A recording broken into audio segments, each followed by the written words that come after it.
cards.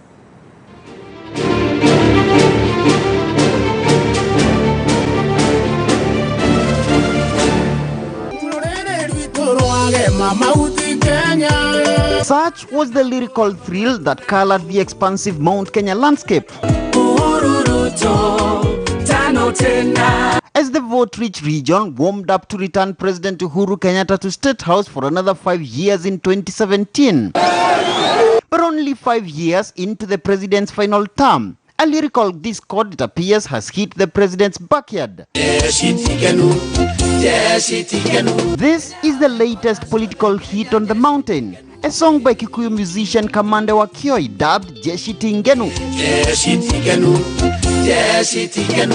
Loosely translated, your troops are unhappy, referring the president to what the musician calls a wave of disillusionment among the Mount Kenya voters over unfulfilled pledges, despite voting en masse for Kenyatta in August 2017 polls and at the October 26th repeat poll that followed initial nullification of Kenyatta's victory. But the Mount Kenya masses, it appears, are not the only unhappy lot. The region's political kingpin, President Kenyatta, is equally frustrated. In his case, disappointed by what he on Sunday termed as a letdown by his would-be political lieutenants from the region, who have lately been busy traversing the region in early campaigns, more than 2 years to the 2022 polls. Mikoreno to dhurete tureta siasa. Matigecirie nie ndikihe kiao.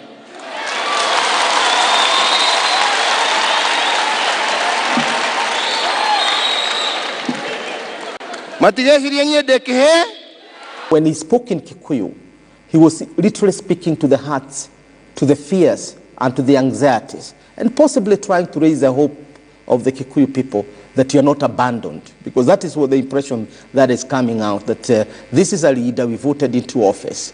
He has neglected us. But could there be more than meets the eye in the president's Sunday outburst? Mount Kenya leaders had late last year partly appeared to heed the president's warning against early campaigns when they retreated to this parliamentary caucus in Naivasha to discuss the region's development.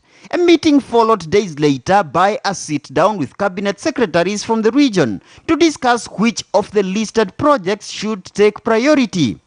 The last of these meetings, insiders say, was one held at Lamada Hotel on the 2nd of November last year, which was also attended by CSS Peter Munya, Cicely Kariuki, Margaret Kobia, and Joe Musheru.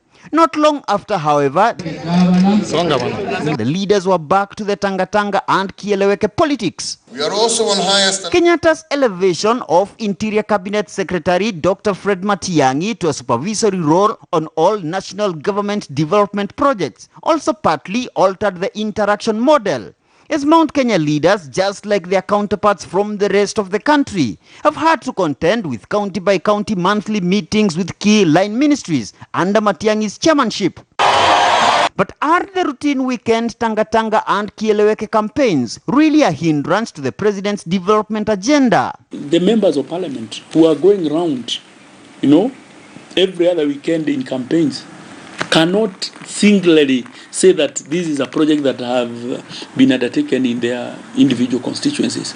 So the president was telling them, disembark from that train, go back to your constituency where you are elected and work for those people. Serving his final constitutional term as president, Kenyatta could, in the simplest assumption, be viewed as being on the exit lane. But without a substantive successor commanding as much political persuasion across the 7 counties in the region, Kenyatta remains the undisputed Mount Kenya political kingpin, less than 3 years to the next presidential poll. But for a region historically known for a near homogeneous voting pattern, coupled with a massive voter turnout almost to the last man on the ballot, this state of affairs presents what could easily be described as the greatest headache to power brokers from the region which has produced the country's head of state in 32 of the country's 56 years of independence.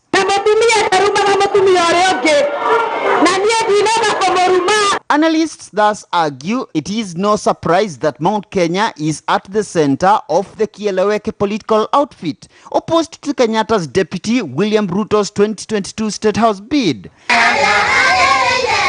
as well as producing a substantive number of followers to the pro-Ruto Tanga Tanga group, both outfits becoming the face of defiance against Kenyatta's several warnings to end early campaigns. Today, Central looks to be more in politics than the rest of regions in Kenya.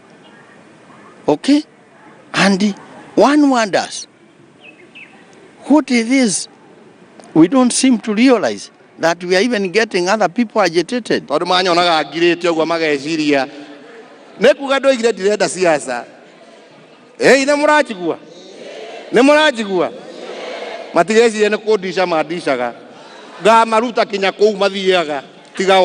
What is annoying you? I don't think. And you have not even told us what you want.